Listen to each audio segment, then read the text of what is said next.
you're a certified diver, what do you love best about diving? Discovering fascinating underwater life? Exploring reefs with your friends? Taking underwater pictures? Finding and recovering something that someone lost? Is it the challenge of doing something fun and new? Maybe it's all of these. Maybe none.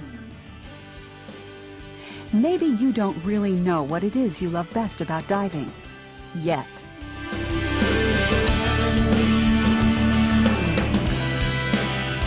The PADI Adventures in Diving program shows you how to get more out of diving. It expands your present abilities, and it leads you in new directions, opening new underwater interests and new diving opportunities. And if you're thinking about long classroom sessions, forget it.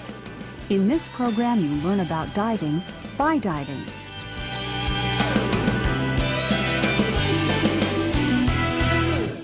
Adventures in Diving emphasizes real-world, practical skill development through hands-on practice and open water experiences.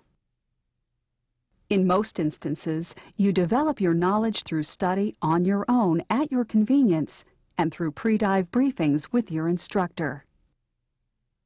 And Adventures in Diving emphasizes you and your interests. It's not a single curriculum, but a variable one that lets you choose the activities that you want to experience. You and your instructor can structure the program dozens of ways, adapting to the local dive environment, your interests, and your schedule.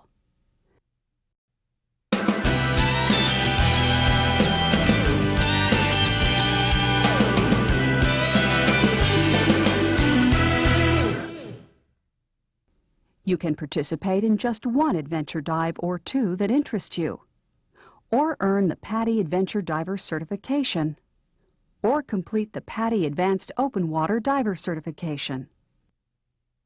You earn the Adventure Diver Certification by simply completing any 3 adventure dives.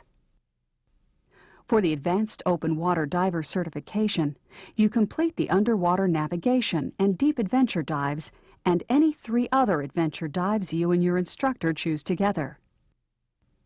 You can go directly from Open Water Diver to Advanced Open Water Diver, and if you've already earned the Adventure Diver Certification, those adventure dives count with your instructor's approval. Earning the Advanced Open Water Diver Certification qualifies you to enter the PADI Rescue Diver course, which expands your knowledge of dive accident prevention and management. No matter whether you're interested in just trying a few adventure dives, completing the Adventure Diver Certification, or going all the way through Advanced Open Water Diver, you have a lot of adventure dives to choose from. They include an altitude dive, boat dive, deep dive, diver propulsion vehicle dive, drift dive, dry suit dive, fish identification dive, multi-level dive, night dive, peak performance buoyancy dive, search and recovery dive, underwater naturalist dive, underwater navigation dive, underwater photography dive, underwater videography dive, and a wreck dive. Each dive in the Adventures in Diving program is actually the first dive from the corresponding specialty diver course. So if you and your instructor choose to, each adventure dive you make can be credited toward completing the entire specialty diver course. And if you've already completed any PADI specialty diver courses, the first dive of most of them can count toward your adventure diver or advanced open water diver certification at your instructor's discretion. Thanks to this unique course integration, depending upon your instructor's training schedule, you may find it possible to progress toward a certification in the Adventures in Diving program and one or more specialty diver certifications at the same time. This is a great way to broaden your underwater experiences and abilities and have a lot of fun in the process.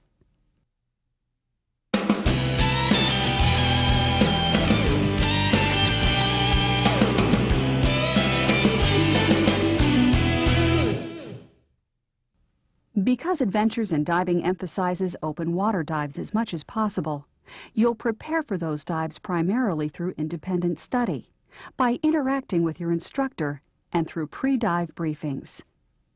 You'll handle much of your knowledge development with the Adventures in Diving manual and video, or the Adventures in Diving multimedia. First, you read the short introduction. Then, ideally, before each dive, you read the section relating to that dive. Each section's pretty short, so if you decide on short notice to join in on an adventure dive, this won't hold you up. Adventures in Diving is always expanding, so there may be adventure dives not covered in the manual or multimedia. Ask your instructor, dive center, or resort. You'll cover the material for these dives through a session or two with your instructor or with a diver education video. In any case, you fill out the brief knowledge review for each dive to hand in to your instructor. If it's been a while since your last dive, you might want a more complete refresher. The Scuba Review program, featuring the Scuba Tune-Up multimedia, is a fun and convenient way to brush up. This interactive program includes a skill review with live-action video from the PADI Open Water Diver video. Or if you prefer, use the Scuba Tune-Up Guidebook. Your instructor, or one of her assistant instructors or dive masters, can help you put the polish back on your underwater skills, usually in a short session in a pool or confined water. Don't hesitate to ask for their help, even if you just want to brush up on using the RDP. You can use other PADI diver materials to help you get more out of the program. For example, the PADI night diving, deep diving, wreck diving, and underwater navigation videos expand on the skills and knowledge you develop during those adventure dives, plus other skills you will master by completing the entire specialty program.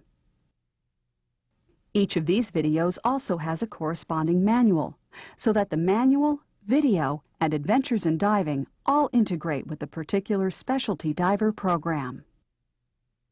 With this close integration between Adventures in Diving and specialty diver programs and materials, you can progress easily from one diving activity to the next, based upon your needs and interests, building upon what you've already mastered without having to repeat things unnecessarily.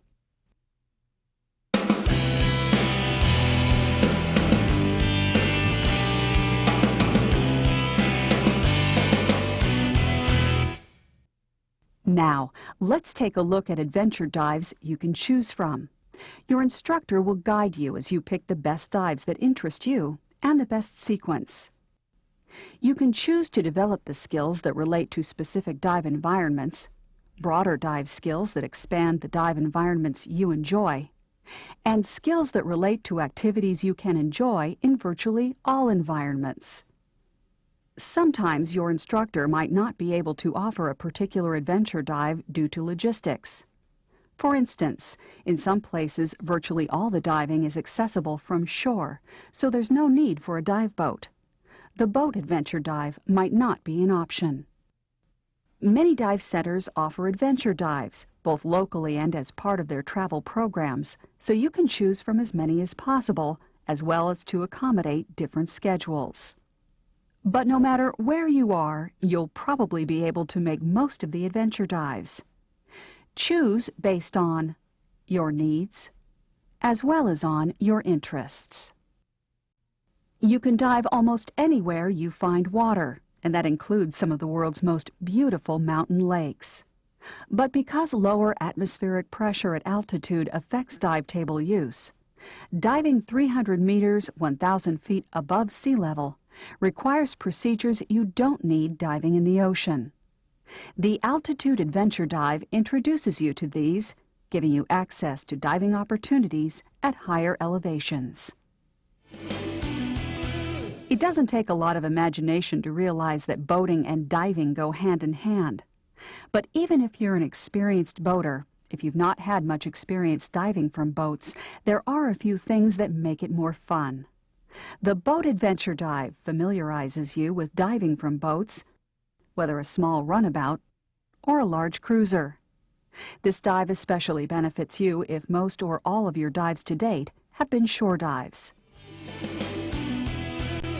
Look down an ocean wall or into the mesmerizing emerald depths of a lake, and most divers say to themselves, "Let's see what's down there." The Deep Adventure Dive opens the door to exploring below 18 meters, 60 feet. You'll experience the thrill and challenge of deep recreational diving, while learning the procedures you need to follow to manage the risks and enjoy the adventure.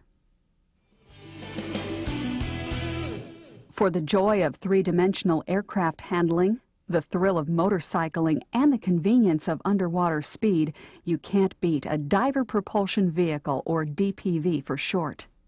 In the DPV Adventure Dive, you'll learn to get optimum use from DPVs, a few safety guidelines, and have a lot of fun driving and zooming through the underwater world. It's a real kick. As you may know already, it's not fun to spend your dive fighting the current. So in areas with strong, nearly continuous currents, and in some rivers, the divers say, if you can't beat it, join it. In the Drift Adventure Dive, you'll enjoy diving with the current, floating effortlessly, watching the scenery flow by.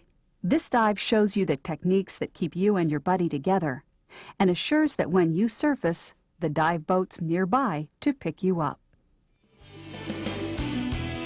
Cooler water sites have some of the best diving, which is why many divers choose the extra warmth you get from a dry suit.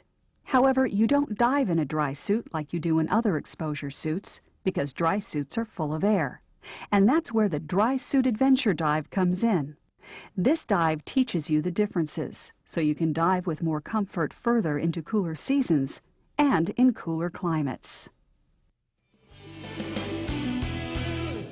Divers are among the underwater world's most important ambassadors who call attention to the need to protect and preserve.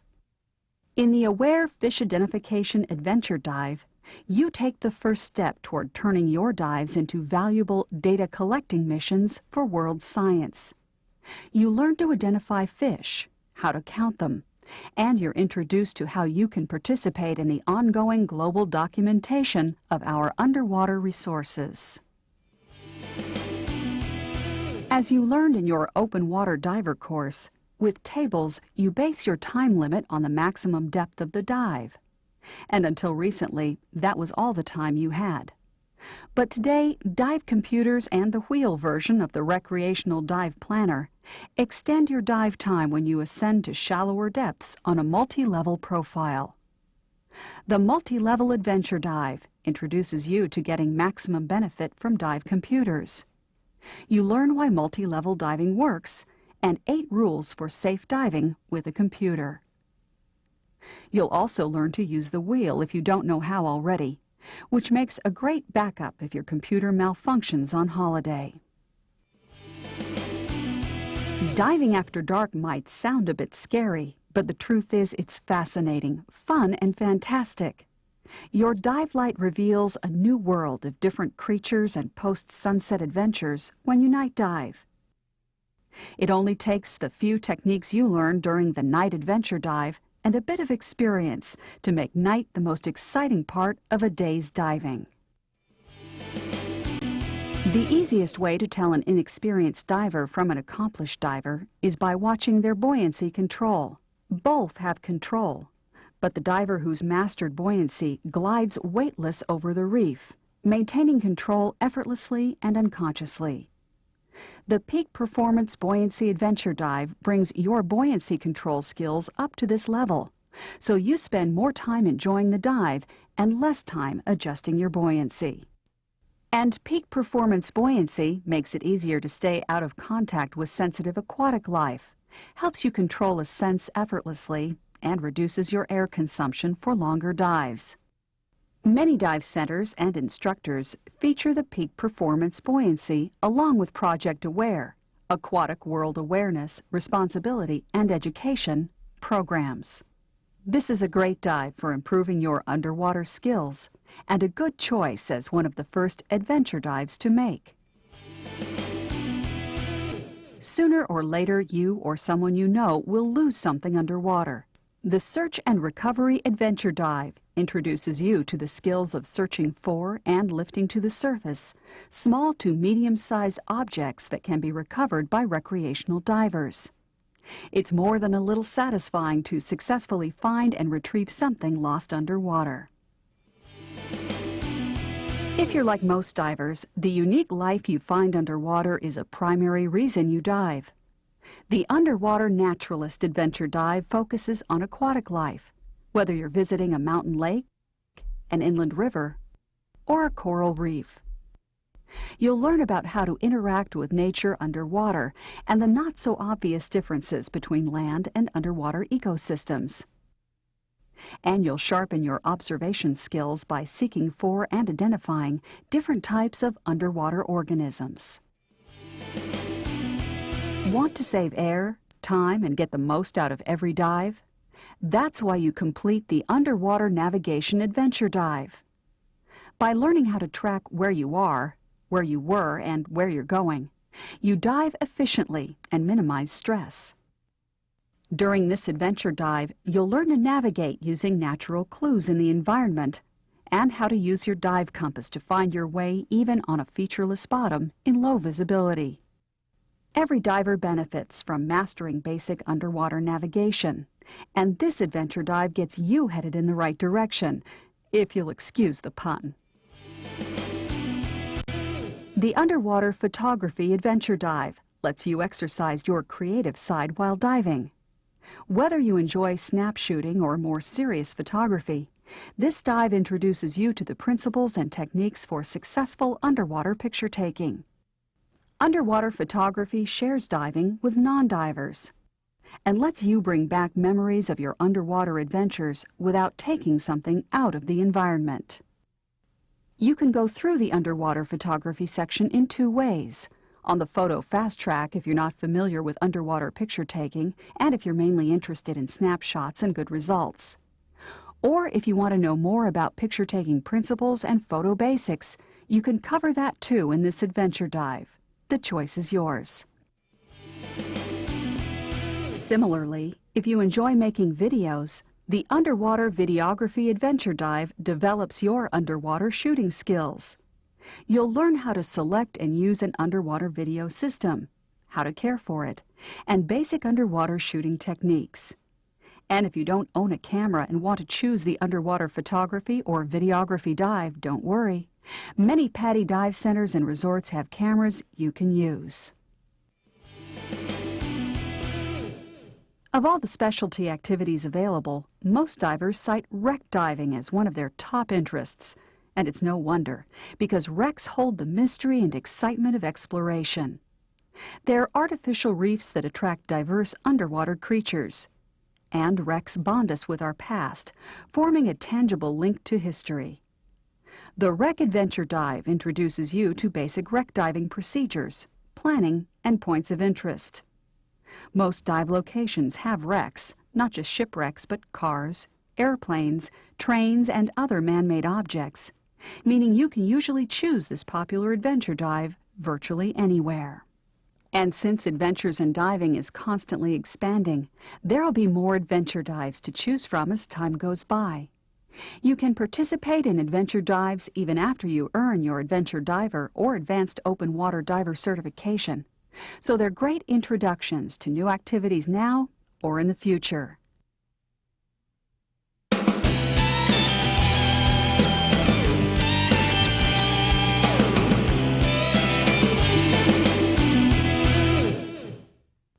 Among all the adventure dives, 3 of the most popular are the underwater navigation, night, and deep dives. These dives establish skills that apply to many diving situations, so you'll probably choose to make one or more of these, or all of them. So let's look at these more closely. Underwater navigation is the foundation for efficiently finding your way throughout a dive and easily finding your way back to your exit. Night diving expands your navigation skills, and it develops your ability to apply dive skills when darkness restricts your vision.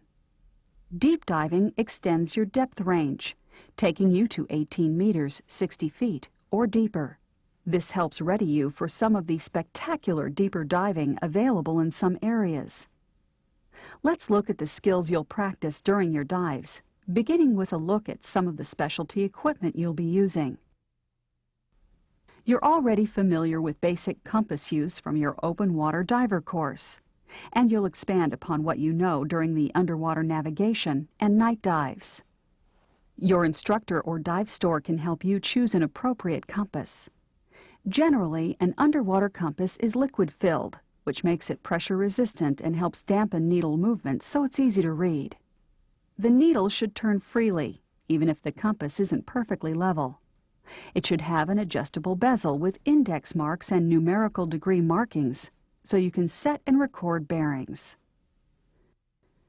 Glow-in-the-dark or lit markings help you read the compass in low light or at night. And the marked lubber line makes it easier to properly align the compass with your body as you swim. Diving compasses vary in their features, and you may also choose from either a direct or indirect reading compass. With a direct reading compass, when you turn the bezel and index marks, the numbers move.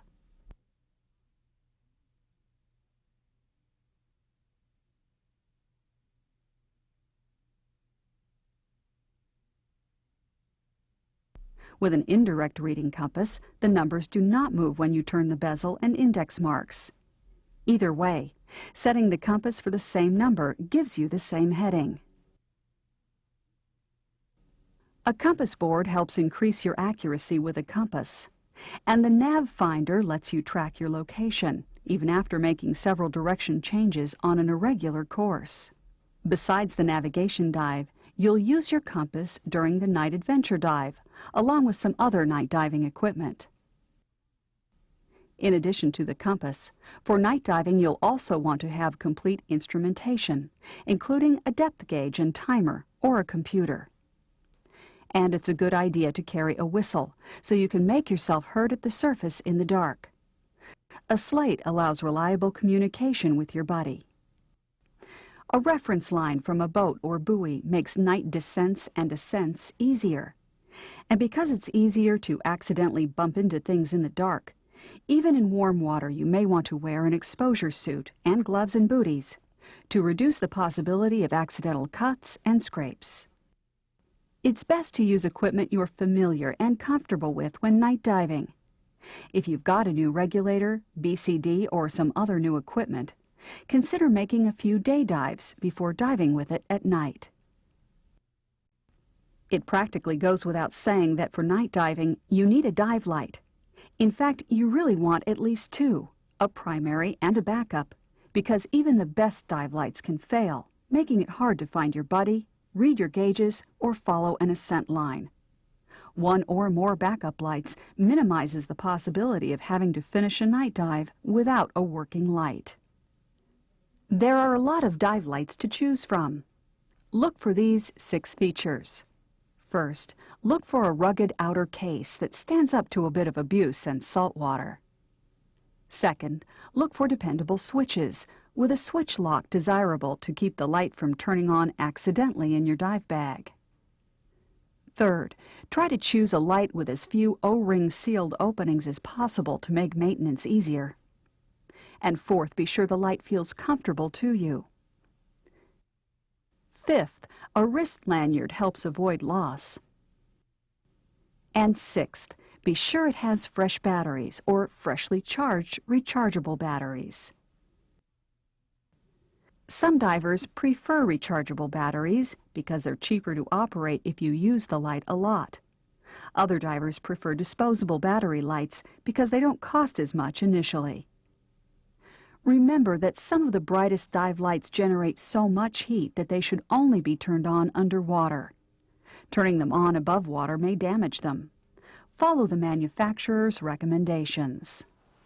You'll find some other lights useful. Use chemical or marker lights to mark buoys, lines, and you and your buddy. In clear water, suspend a submersible strobe beacon to help you navigate and find your way back to your dive float or boat.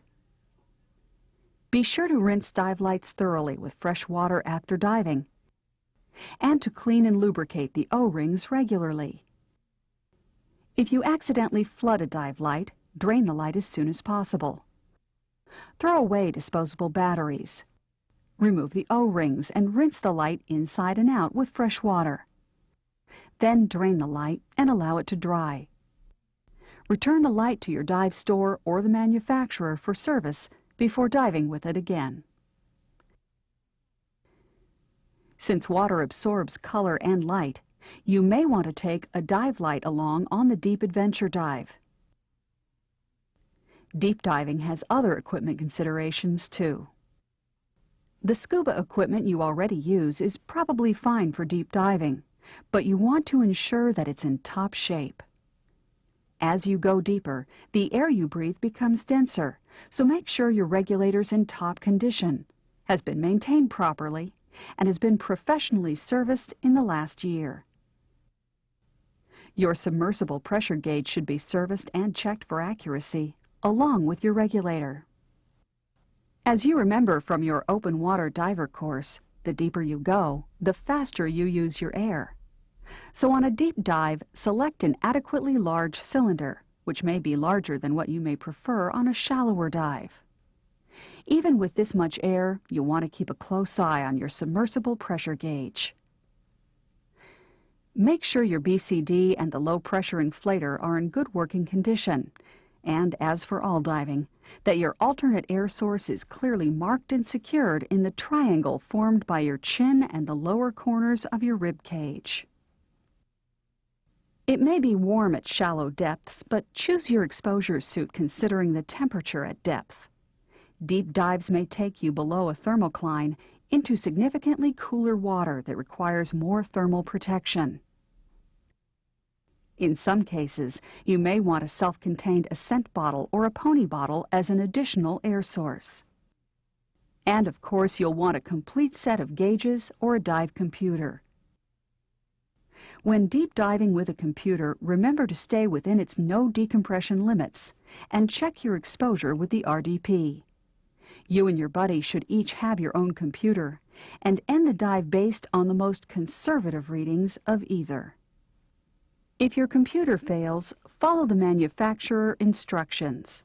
If you don't have them, make a normal ascent at 18 meters, 60 feet per minute, or the computer's rate if slower, and make a safety stop at 5 meters, 15 feet, perhaps as long as your air supply permits if you're close to a no-stop limit. Consult the manufacturer guidelines before diving again. You may have to wait 12 hours or more. Besides your regular equipment, some specialized equipment helps on a deep dive. For one, a reference line makes it easier to control ascents and descents. This can be an anchor or mooring line or a weighted shot line.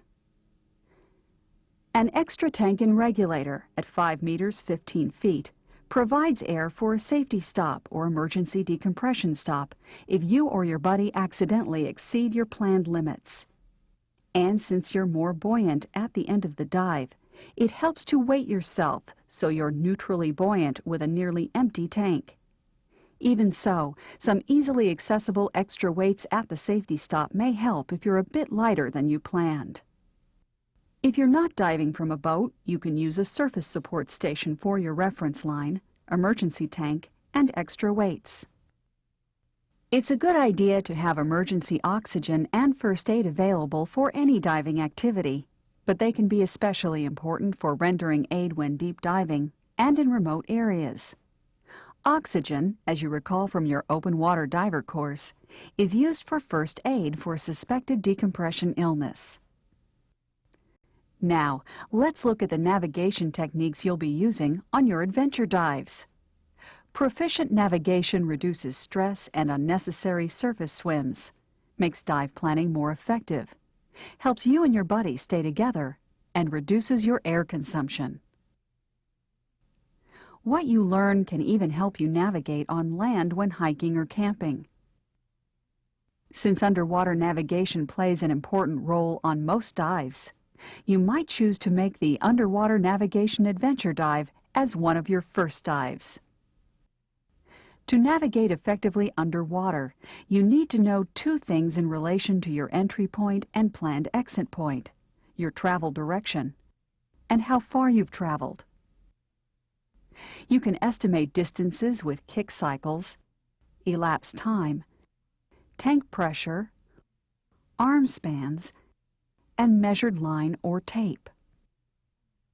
A kick cycle is the distance you travel after completing one fin stroke with each leg. Swim at a normal pace and count each time either foot returns to the same place in the fin stroke. Your instructor will have you count kick cycles while swimming a known distance, which will tell you how much distance you cover in one cycle. You can also measure distance by timing yourself swimming at a steady pace. You don't have to count, but if you stop or pause, it throws off your measurements. Your instructor will also have you time yourself swimming a known distance so you can find out how far you travel per second. Especially when following a pattern like a square, you can measure distance based on your air consumption. To be accurate, your breathing rate and depth can't change much, however. Arm spans and measured line or tape are slow, but provide the most accuracy. Nature provides clues that help you navigate. This is called natural navigation and begins before you dive. Note the direction of waves, currents, or tide. Note the sun angle and see which way it casts shadows. And look for objects and formations. Check the bottom finder or charts if available to get a feel for the underwater topography. All of these can help you find your way. To reduce vertigo and stay oriented, descend facing the way you want to go, feet first, or at least with your head higher than your feet. When descending at night, use the same technique and be sure to turn your lights on first. If possible, descend along a reference line to help control your descent rate and minimize vertigo. During the deep adventure dive, use the same technique to stay oriented during a long descent. The reference line makes it easier to slow or stop your descent if you need to. Once on the bottom, use natural references to help keep your bearings. Look at shadows and the sun angle, and feel which way the current's pushing you. Both of these provide reliable direction indications. Follow the bottom contour and look for distinctive bottom composition or landmarks such as coral, rock, and reef formations, which may change from one area to the next. For example, in the ocean, spur and groove coral reefs always lie perpendicular to shore. And in seas and lakes, sand ripples run parallel to shore. Aquatic life often lives in specific niches, giving you an idea of direction or where you are. For example, sea fans grow perpendicular to the prevailing current and will face the same direction. And listen for the intensity of sounds that can tell you you're close to a known location. When natural navigation isn't enough, you navigate most reliably by using your compass. Compass navigation relies on holding the compass properly. As you recall from your open water diver course, you need to hold the compass as level as possible, with the lubber line aligned with your body center line. Look over the compass so you can see where you're going, and keep the needle between the compass index marks as you swim. To set a heading on your compass, point the lubber line in your intended travel direction. Next, turn the bezel until the index marks are set over the compass needle. Swim along the lubber line, keeping the needle between the index marks. A reciprocal course takes you back on a reverse heading. Rotate the bezel so the index marks are 180 degrees from the original heading. Now turn so the compass needle rests within the marks, which should put you facing where you came from.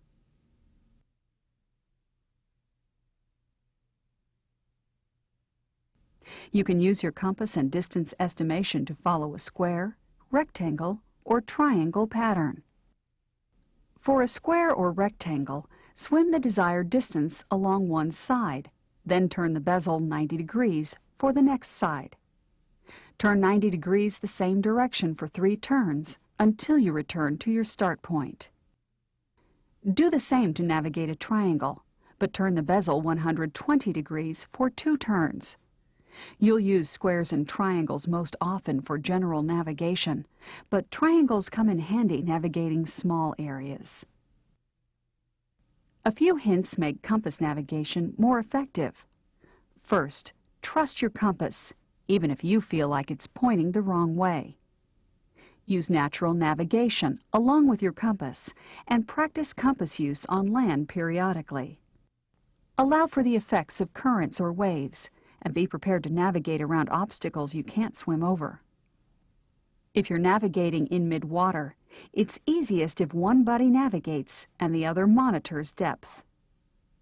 If you're navigating over a long distance, aim slightly to the right or left so if you miss your destination, you know the direction to search in. As mentioned, your navigation skills will come into play during your night adventure dive. Although it's dark, navigation at night differs little from during the day. You just have to use your dive light. Since you usually night dive at a familiar spot, you often want to relocate a particular site for a night dive. Night diving from a boat makes this easy because you usually anchor right on the site. In fact, many divers prefer night diving from a boat because it simplifies entries and exits, provides a comfortable way to get to and from the site, and because it's a good platform for gearing up before the dive and warming up after the dive.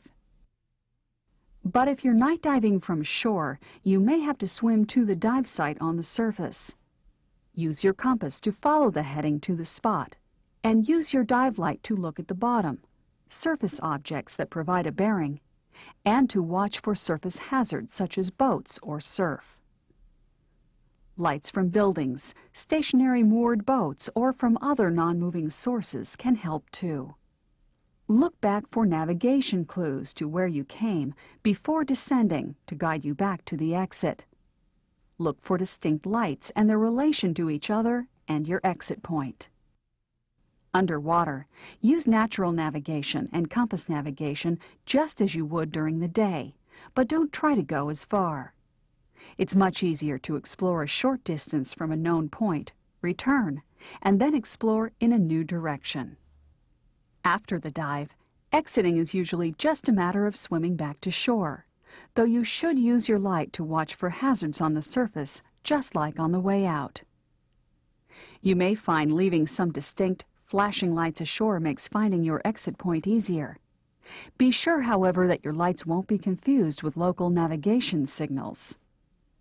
If you have to swim back through a narrow area, such as a channel through a reef, it may help to leave 2 lights aligned with your exit. When returning, swim until they're aligned, and then swim shoreward. Now let's look at other techniques for night diving. Night diving is a great way to get a new look at a familiar dive site, to observe nocturnal aquatic life, and enjoy the brilliant colors of the underwater world. You'll practice these under your instructor's guidance during the night adventure dive.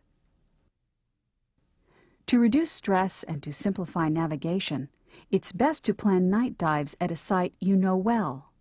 When possible, arrive before dark so you can set up your equipment in the light and evaluate conditions. You'll want to avoid conditions like heavy surf, strong current, poor visibility, overhead environments, and heavy surge when night diving. It's recommended that you don't skip meals before night diving, so you'll have plenty of energy for the dive after being active all day. And you may find it more comfortable and reassuring to dive with a familiar buddy. Try to have someone who will remain ashore or on the boat to tend lights and lend a hand when getting in and out of the water.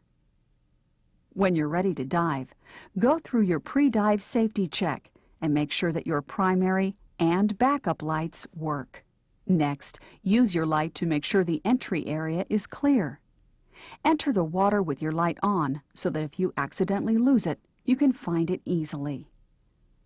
When you reach the dive site, as mentioned earlier, it's easiest if you descend along a reference line.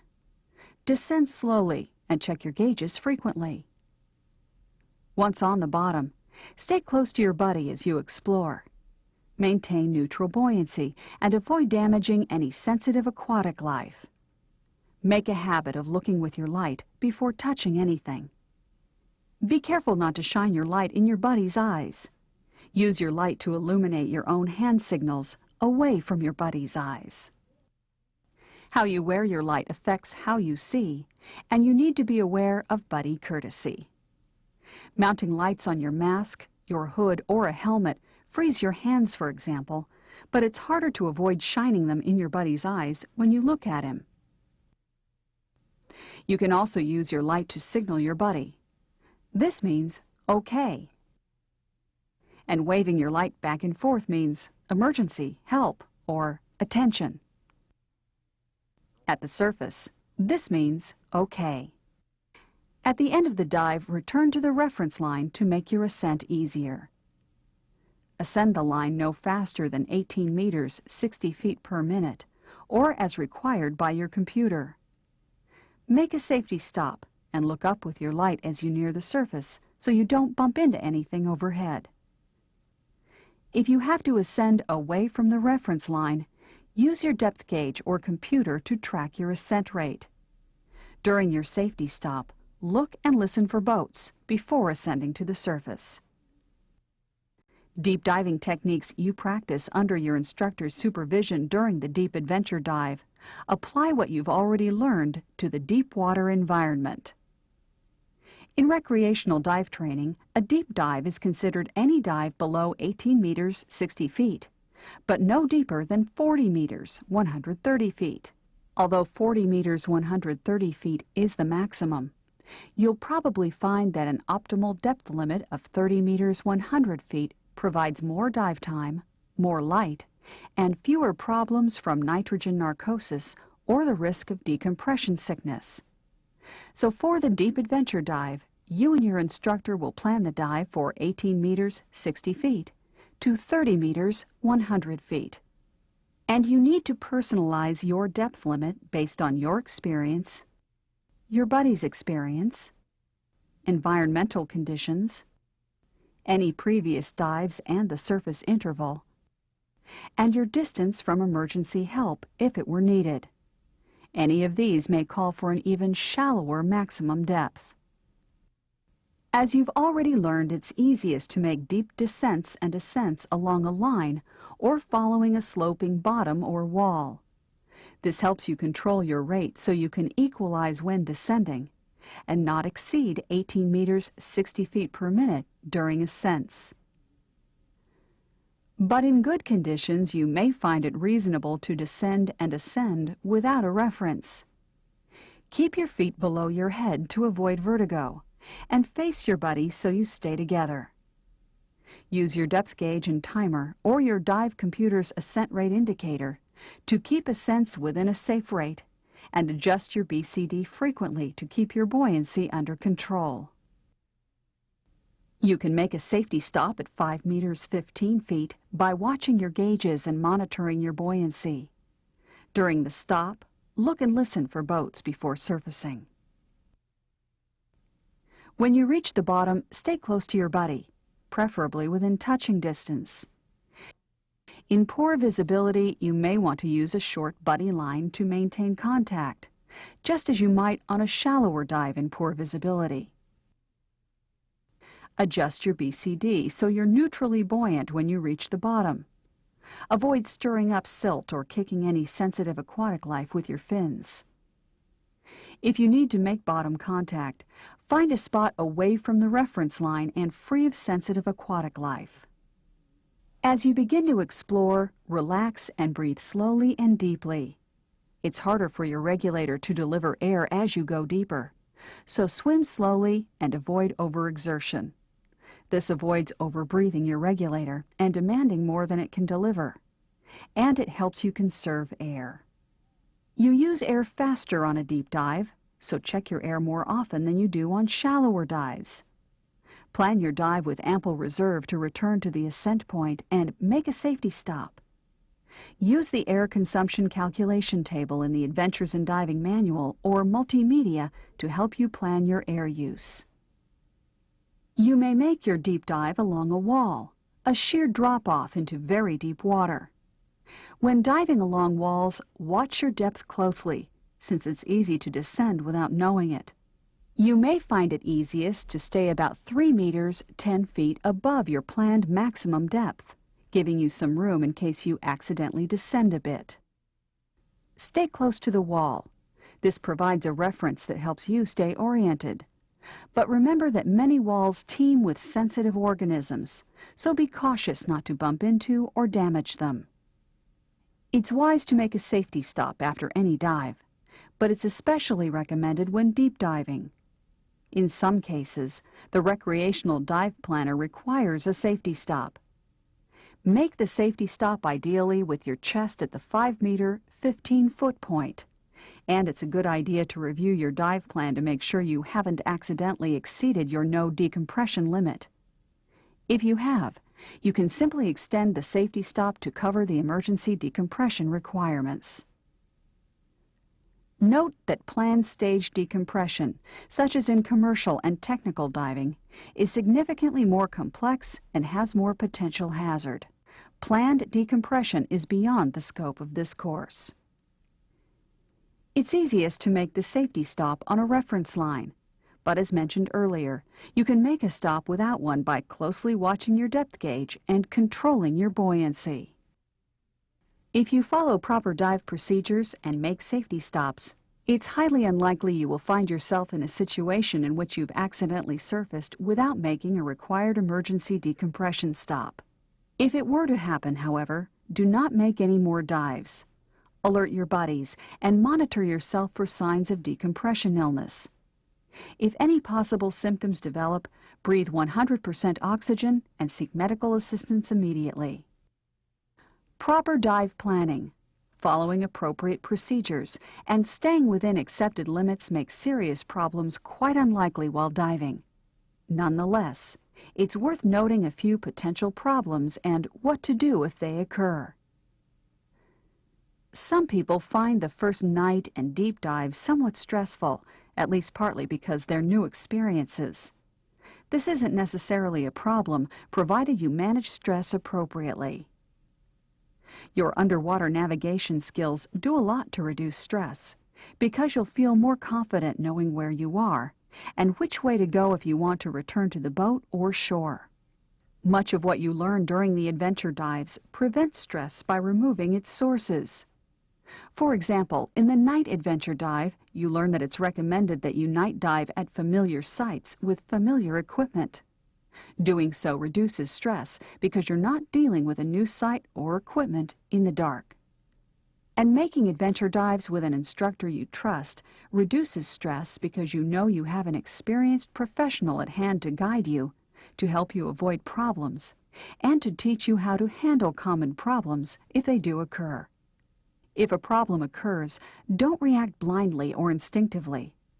Stop, breathe, think, and then act.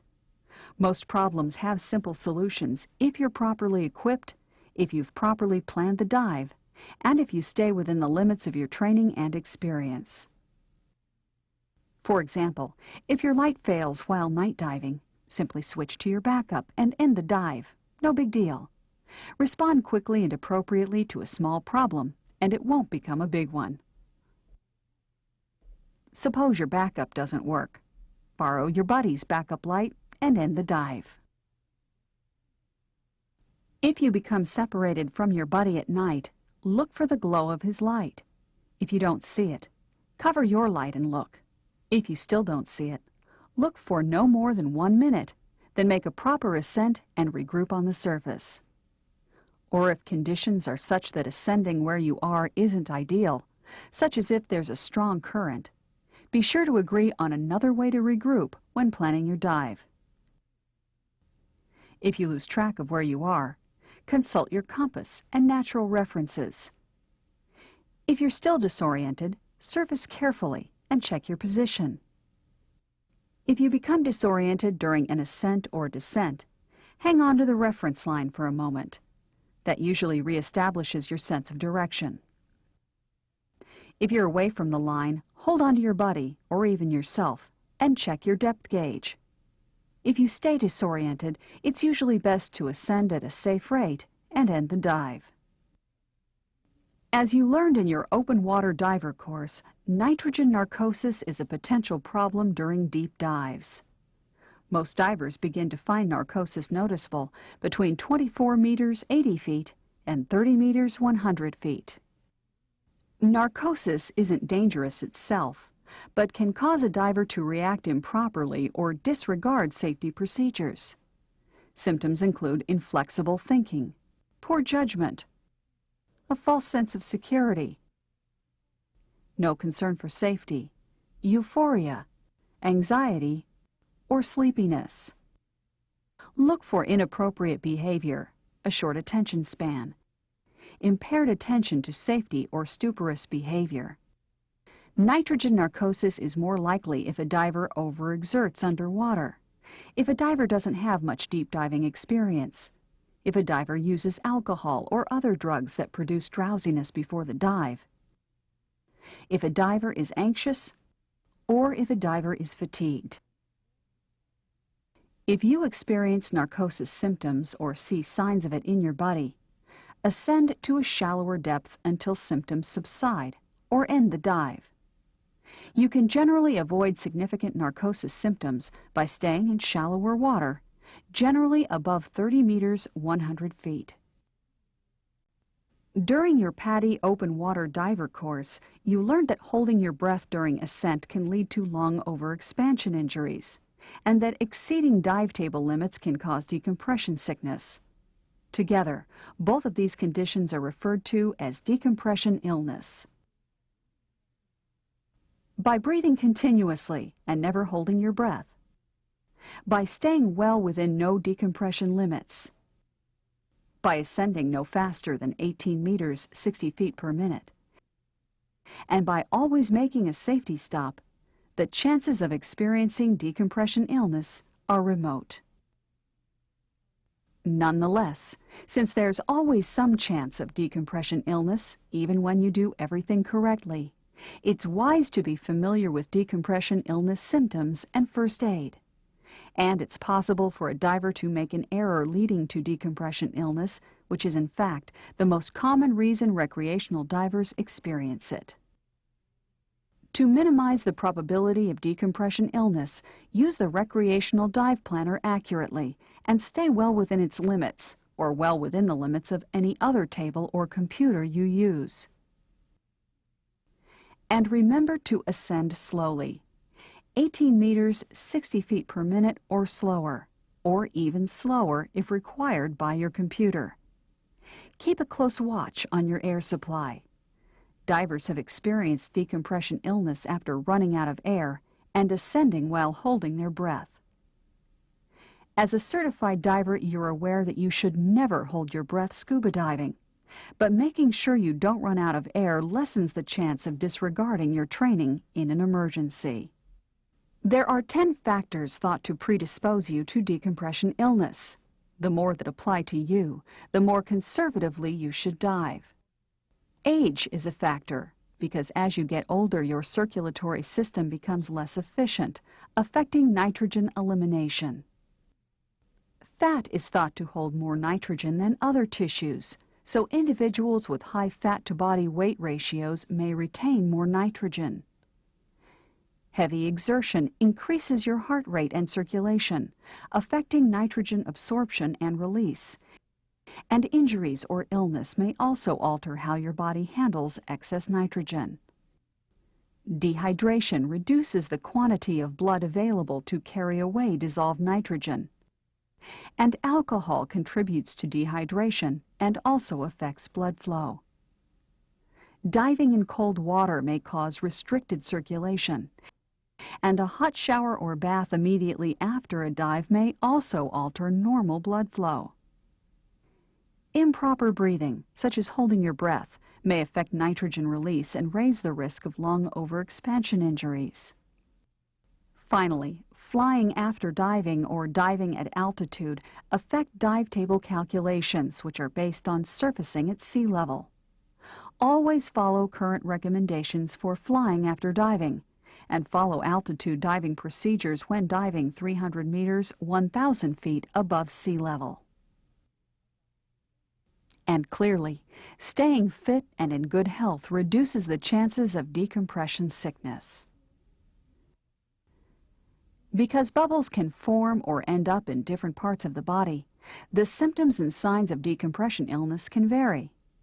They include unusual fatigue or weakness, skin itch, pain in the arms or legs, either the joints or mid-limb, or in the torso, dizziness and vertigo, local numbness, tingling, paralysis, and shortness of breath are also symptoms. You may see signs in another diver, such as a blotchy skin rash, the tendency to favor one leg or arm, staggering, or coughing spasms. More serious signs include collapse and unconsciousness.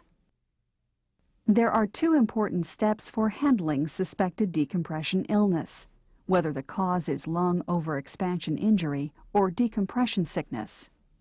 First, give the affected diver 100% emergency oxygen, which helps eliminate excess nitrogen from the body. Second, get the patient to an emergency medical facility. The diver will usually need to be treated in a recompression chamber, so it's important to get the diver into proper emergency medical care. Although decompression illness is usually treated by putting the diver back under pressure, do not attempt to recompress a diver by putting him back under water. Recompression takes several hours and may include drug therapy, all of which aren't likely to be feasible on a dive boat at a dive site. And improper, incomplete recompression is worse than no recompression. Now it's your turn for adventure, to face new challenges and to learn new skills in the underwater navigation, night and deep, or whatever adventure dives you choose. Certification in the Adventures in Diving program as an adventure diver or advanced open water diver recognizes your accomplishments and denotes that you've taken your diving abilities to the next level. It's something you can be proud of. But it's more than recognition. These certifications open new diving opportunities to you, such as dive trips exclusively for divers who've reached your training level. When you complete the Advanced Open Water Diver certification, your certification opens other opportunities by qualifying you to complete the PADI Rescue Diver course, an important step in your development as a diver. The Rescue Diver course refines and expands your ability to prevent dive accidents and develops your accident management and diving first aid skills. The subject is serious, but you'll find the Rescue Diver class challenging, rewarding, and a lot of fun. So enjoy the new adventures, challenges, and excitement of the PADI Adventures in Diving program and through the opportunities that lie beyond. You'll learn a lot and have a blast doing it. And who knows, you may even find you want to join the ranks of PADI professionals and share your adventures with others. Bon voyage!